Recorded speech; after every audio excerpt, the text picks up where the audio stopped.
Time for our weekly reading wrap up. This is the second week in a row that I am late because life has been psychotic. Anyway, maybe I'll get back to regular scheduled programming next week. We'll try. The first book I read this week was Can't Get Enough by Kennedy Ryan.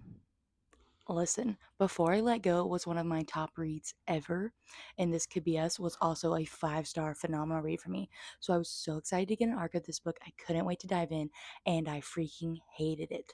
I hated the whole thing. I thought everything felt super rushed. I didn't really feel the connection between the characters like I had in previous books. Also, there was a lot of like other woman ex girlfriend drama, and that just never really works for me, especially when it doesn't have a purpose. And I felt like here it didn't have a purpose, and I we didn't get any closure on it, in my opinion. And the last like 20%, a lot of things happened that were underdeveloped, and I just hated every second of it, and it made me so sad because I will never be over Before I Let Go. Like seriously, a top tier book. So and I know that this is unpopular because all of my friends have loved this except for me, so do with that what you will.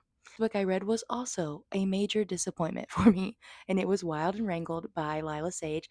I loved most of the books in the Dun and Dusted series. They've all been 4 or 5 stars for me. So I was really excited for this one. And actually, since I read the second book, I have been wanting a Dusty and Cam book. I couldn't wait for it. And it fell flat in every way possible.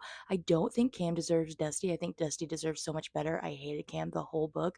Also, the like breakup in the past was built up to be this huge thing, and we got to it, and it was literally nothing. And was just selfish and immature the whole time, and I just couldn't stand her. And then the week got progressively better.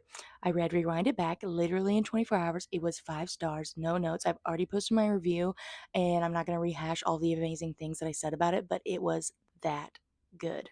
And then I finished my reread of Queen of Shadows. If you haven't noticed, I'm doing like one book a month in my reread this time. And so May was Queen of Shadows. This is one of my favorite books in the series. I absolutely devoured it. It is so good, phenomenal, no notes. Then I read These Infinite Threads, which is the second book in the This Woven Kingdom series. The first book was a little slow to me, but I felt that same way about Shatter Me. Like the first book was good, but not my favorite. It was really slow. And so I think this is just the way I vibe with her writing style. But this book was phenomenal. I still feel like there are some things that I don't know about yet, so I gave it 4 stars instead of five. But the ending left me speechless, and I cannot wait. I'm in love with Cyrus.